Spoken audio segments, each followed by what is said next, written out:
Lascar Corla, just let me begin by I want to strongly condemn the rise in anti-Semitism and Islamophobia around the world in the last number of weeks. I want to be absolutely clear, the life of a child in Gaza is exactly worth the same value as the life of a child in Israel or the life of a child in Ireland. If a child loses their parents, that grief is the same whether that child is Irish, Palestinian, Israeli. It knows no borders and no boundaries. Lascar Corla, during the Nabka, our disaster in 1948, between 700,000 and 750,000 Palestinians were expelled from their homes or forced to flee in fear of their lives. Most thought that they would be able to return in a matter of weeks when the violence had subsided. However, in direct contravention of international law, Israel never allowed those refugees to return to their homes. Their homes were either bulldozed or occupied by settlers.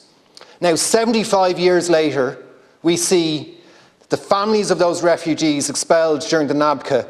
We see them once again being forced and expelled from their homes in Gaza. 1.6 million Palestinians being forced to flee from their homes. We must take a stand against this forced displacement of the Palestinian people, and we must name it for what it is. This is a barbaric act of ethnic cleansing. Lascar Corla, what is happening in Gaza now is utterly unacceptable. Almost 1.6 million Palestinians expelled from their homes. People who are unable to get access to safe drinking water have been forced to drink water from the sea that makes them sick. Hospitals, schools, ambulances, refugee camps, medics, bakeries have all been bombed and attacked by Israel. UN relief workers have been killed.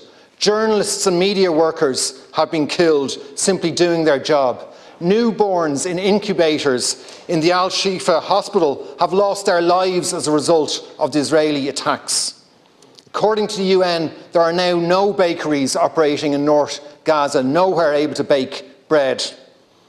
These barbaric and cruel actions of the Israeli government are a clear breach of international law. They are war crimes.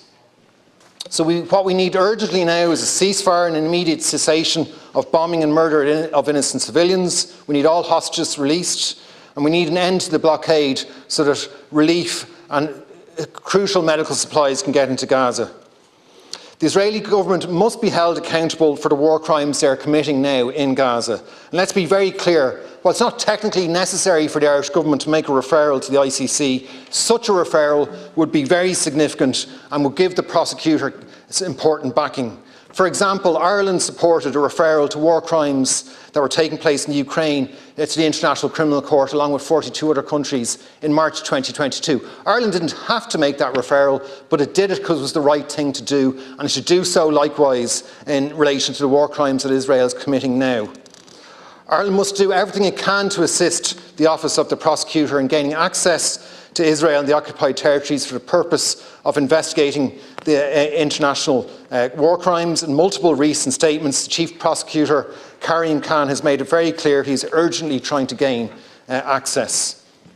The international community must speak out, their silence must be broken, and the Irish government must strengthen its position. The government should advocate for effective measures such as economic sanctions and the invoking of the human rights clause in the Israel-EU trade deal.